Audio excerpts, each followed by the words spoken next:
Assalamualaikum warahmatullahi wabarakatuh. Perkenalkan, saya Imam Subair, Kepala Sekolah di SDN 28 Ampenan.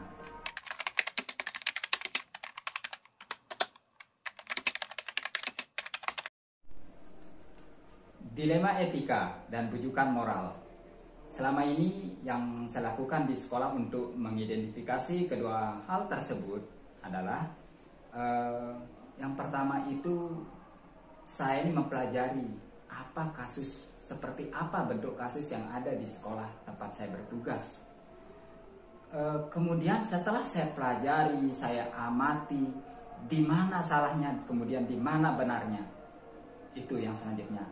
Kemudian saya kaitkan lagi dengan berbagai kepentingan yang menyangkut, yang tersangkut kepada siapa yang memiliki masalah. Yang tentunya di sini adalah rekan saya atau mungkin setiap warga sekolah yang ada di sini.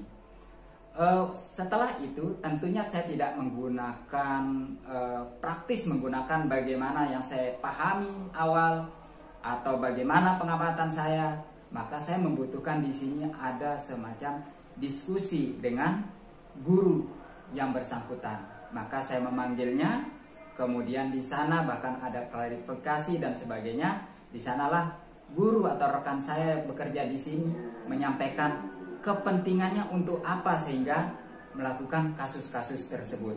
Sehingga saya menyesuaikan di sini apakah di antara dua yang dialami dalam kasus tersebut, apakah di sana mencakup hal yang benar dengan yang benar yang menjadi pilihan untuk dilakukan sebagai prioritas, atau mungkin yang benar dengan yang salah untuk dipilih sebagai sebuah prioritas. Itu langkah dari saya.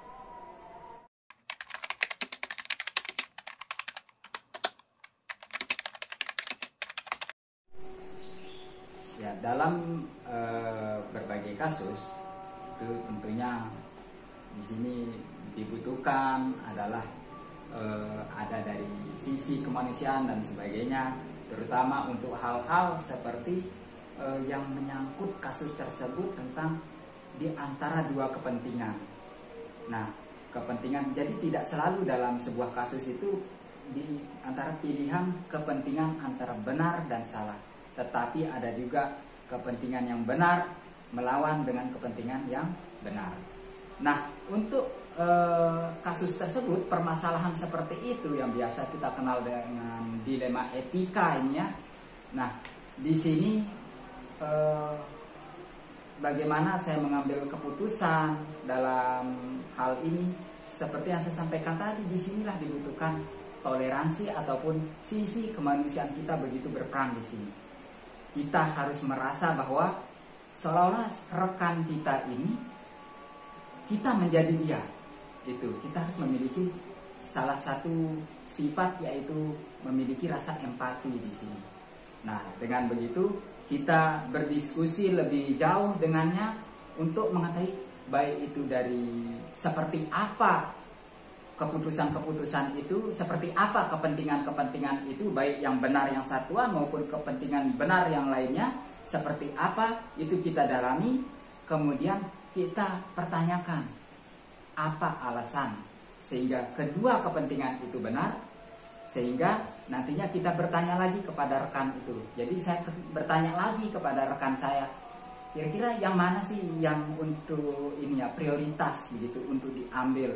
Apakah kepentingan yang benar yang dikatakan benar yang pertama atau mungkin yang kedua? Dan juga alasan kenapa harus memprioritaskan hal tersebut. Sebelum saya juga mengolahnya kembali, apakah keputusan yang diambil itu sudah benar oleh rekan saya atau mungkin belum?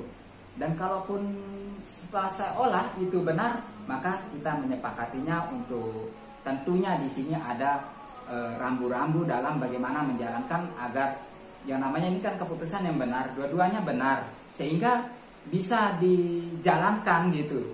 Dengan keputusan kepentingan yang benar yang tadi yang pertama sudah dijalankan sebagai prioritas, kemudian yang kedua tidak dirugikan kepentingan tersebut. Gitu.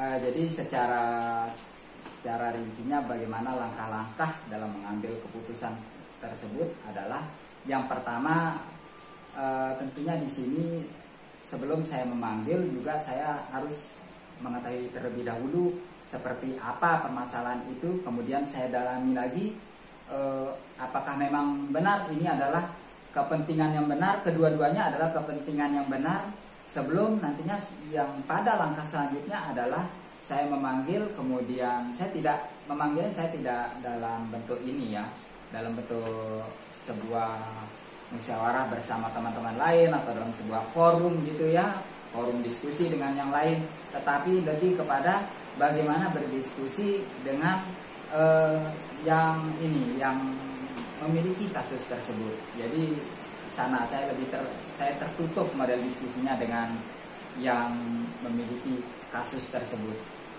Kemudian saya minta bagaimana kemudian menceritakan tentang kasus itu, kemudian alasan dari ini, kepentingan yang benar yang satu dengan yang lain, saya minta apa sih jadi alasannya.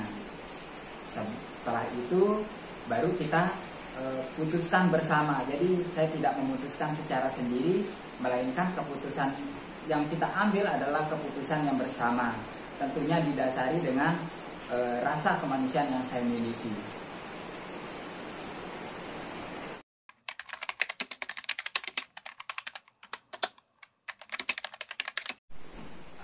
Dari langkah-langkah yang saya lakukan untuk menyelesaikan permasalahan dalam kasus dilema etika ini, yang menurut saya nih ya, yang efektif, yang begitu efektif adalah pada langkah ketika saya bersama rekan saya itu berdiskusi bersama.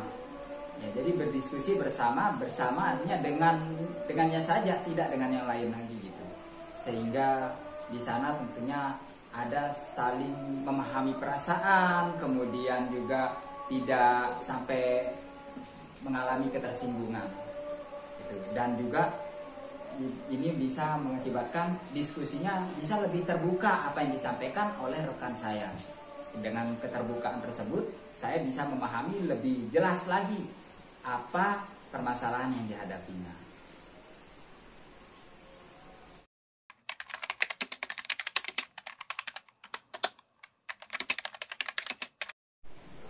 Dari semua langkah yang saya lakukan di dalam penyelesaian permasalahan pada kasus dilema etika, tentunya tidak semua berjalan semulus mungkin. Bahkan ada di antaranya beberapa yang mengalami hambatan, atau saya merasakan adanya tantangan pada menyelesaikan kasus tersebut. Biasanya yang saya alami adalah tantangannya ada pada ketika kita memutuskan untuk apa yang diambil, kepentingan benar yang mana yang akan kita prioritaskan itu. Karena kadang pemikiran dari rekan saya pernah ada perbedaan dengan apa yang menurut saya ini yang lebih penting. Itu yang menjadi tantangan bagi saya. Tentunya ada perbedaan di dalam sebuah keputusan tersebut.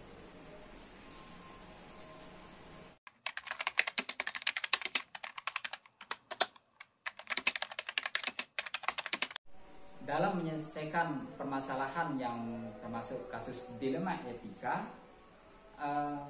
ada yang saya selesaikan dengan memberikan dalam membuat jadwal, ada juga yang saat itu juga saya selesaikan. Itu. Nah, tergantung di sini adalah urgensinya yang mana. Itu. Urgensinya yang mana? Karena ini ada istilahnya apa ya, seperti ini, semacam kasus yang memang darurat untuk segera diselesaikan gitu. Jadi kalau kasus-kasus yang seperti itu yang memang harus menurut saya pengamatan saat itu harus saya selesaikan, maka saya akan langsung selesaikan tanpa mempertimbangkan, nah kita buatkan saja jadwal, tidak seperti itu. Jadi langsung saya memanggil guru tersebut atau rekan saya. Tapi kata langsung di sini bukan berarti begitu kelihatan langsung saya panggil gitu, bukan. Tetapi terproses dulu sebentar. Artinya tidak saya buat jadwal untuk nanti dan nanti, tidak seperti itu. Saya panggil, kemudian di sanalah kita berdiskusi bersama. Kemudian ada juga yang memiliki jadwal gitu ya. Karena dengan jadwal juga begitu penting gitu. Bahkan yang urgent tadi itu Kadang saya ketika saya panggil, saya kembali merefleksi diri lagi. Bisa saja yang tadi dipanggil masuk lagi dalam jadwal untuk saya buatkan jadwal untuk memanggil kembali. Tetapi yang khusus hanya dengan memanggil saja ada. Tentunya yang tidak terlalu urgent untuk diselesaikan saat itu tentunya saya buatkan jadwal. Karena sambil saya membuat jadwal tersebut, di sini saya perlu mempelajari seperti apa kasusnya, seperti apa bentuk-bentuk kepentingan yang dimaksud dalam kasus tersebut.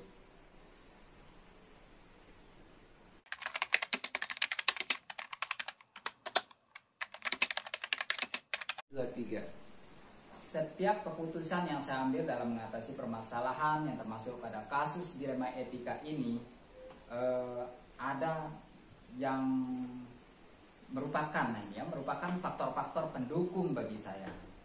Nah, faktor-faktor pendukung bagi saya ini tentunya di sini adalah dari intern yang ada di sekolah. Yang saya maksud di sini adalah rekan-rekan yang ada di sekolah. Walaupun rekan tersebut ada yang memiliki permasalahan, tetapi rekan yang lain sangat bisa saya katakan sebagai faktor pendukung lah, seperti itu. Karena setiap keputusan yang saya ambil, tentunya saya juga dengan pertimbangan bahwa bagaimana ini saya berdayakan rekan saya yang lain untuk membantu saya dalam penyelesaian masalah ini.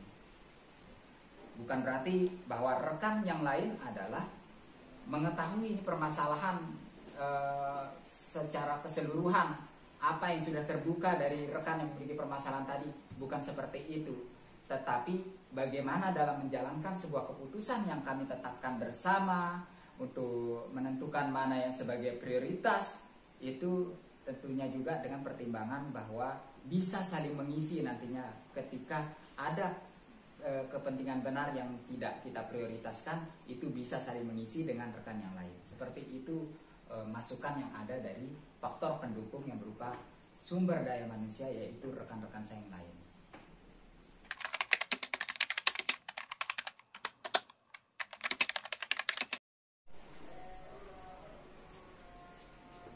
Setiap keputusan di dalam dilema etika, di sini pembelajaran yang saya dapatkan ketika menyelesaikan permasalahan-permasalahan tersebut adalah bahwa di sini dalam setiap keputusan atau bahkan pada proses awalnya ketika kita menelaah, mempelajari setiap kasus itu, tentu di sini harus dengan hati-hati dan penuh pertimbangan.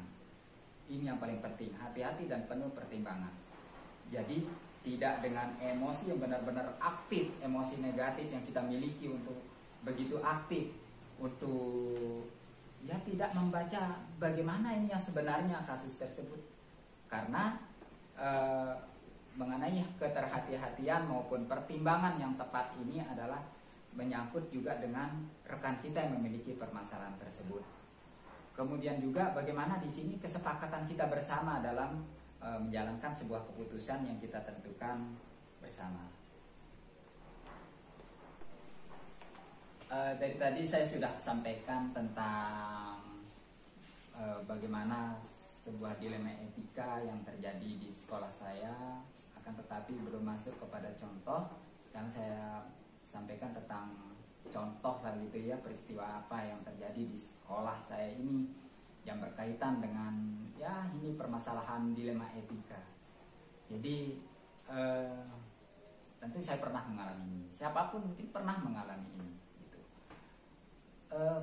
Saya mengalami hal ini sebagai contoh adalah ketika ada rekan guru saya, ini rekan guru di sini di sekolah tempat saya bertugas ini, tugas sehari-harinya tentunya mengajar. Samalah kita memiliki tugas pokok di sekolah ini. Jadi mengajar. Akan tetapi di hari yang bersamaan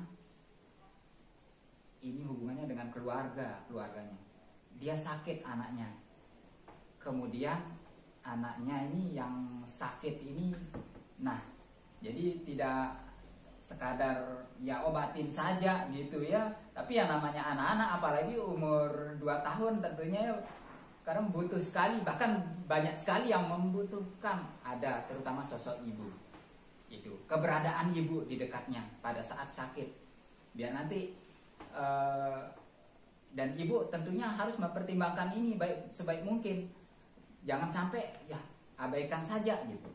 Karena percuma, nanti bisa saja percuma kalau diobati. Kalau dia diobati tetapi terus menangis, kemudian merasa tidak nyaman, ya bisa saja semakin sakit jadinya di sini. Nah, jadi itu. Jadi dua yang di sini ada kepentingan. Saya rasa yang kepentingan untuk mengajar itu tentunya sudah benar. Kemudian untuk jika guru tersebut ingin memilih untuk pergi mengantar anaknya berobat, kemudian mendampingi anaknya diam di rumah dalam seharian itu, saya rasa benar juga itu. Karena itu kan anaknya apalagi juga. Itu di sana tanggung jawab besar juga. Nah, jadi di sana pada saat itu saya tidak membuatkan jadwal kalau itu ya. Saya memanggil langsung, saya berdiskusi dengan guru tersebut untuk bagaimana nih kira-kira. Kan bu guru punya tugas untuk mengajar. Kemudian juga anaknya di rumah sakit dan butuh ini perhatian bu guru untuk ada di sana. Seperti yang bu guru sampaikan kemarin yang katanya mau izin ke saya pukul 8 baru ya pukul 8 izin lah dari sekolah. Gimana? Artinya yang siswa mendapatkan haknya untuk belajar, anaknya di rumah juga mendapatkan hak dari layanan orang tua yang sepenuh hati memberikan rasa kasih sayang kepada anaknya. Ya, kita sepakati saat itu lancar sekali kok. Jadi kesepakatannya adalah bahwa bu guru tersebut untuk ini diam di rumah, kemudian pulang, kemudian mengantar anaknya berobat. Setelah mengantar anaknya berobat tidak balik ke sekolah, tetapi mendampingi anaknya yang sakit, merawat anaknya yang sakit di rumah.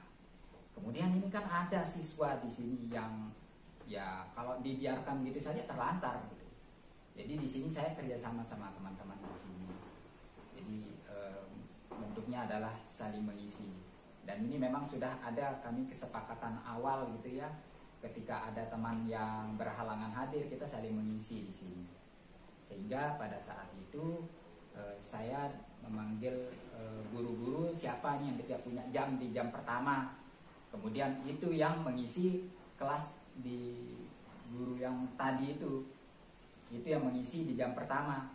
Kemudian jika guru yang baru mengisi di jam pertama ada jam di jam selanjutnya, maka siapa yang kosong untuk selanjutnya, itu yang mengisi. Akan tetapi sebenarnya ketika misalkan anggap nih full dah jamnya, ya saya rasa tidak apa-apa untuk seorang guru ngerangkap tugasnya di 2 kelas. Karena itu juga kita sudah sepakati bersama. Sebenarnya nyaman saja kalau sudah kita sepakati. Dan di satu sisi ini juga ini adalah dari sisi apa ya, kita merasa kasihan juga sama anaknya yang bersangkutan gitu ya. Kita merasa kasihan. Disinilah sisi kemanusiaan yang ada gitu. Masa mau dibiarkan terlantar anak itu kesakitan, ingin ada ibu yang merawat di dekatnya, ya tidak mungkin seperti itu. Kemudian pembelajaran berharga yang saya dapatkan dari peristiwa ini adalah bahwa setiap proses yang ada dalam kita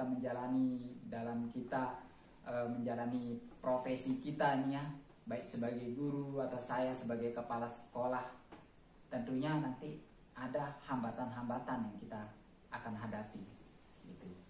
Dan dalam menghadapi sebuah hambatan itu tentunya di sini tetap kita berusaha untuk memiliki ketenangan dan benar-benar mempertimbangkan sebaik mungkin seperti apa hambatan yang kita alami. Itu hambatan yang kita alami seperti apa untuk kita pelajari, kemudian menentukan sebuah keputusan dengan ya kita harus berhati-hati dalam menentukan sebuah keputusan itu. Itu mungkin sebagai contoh peristiwa yang pernah saya alami di sekolah ini saat saya menjadi kepala sekolah.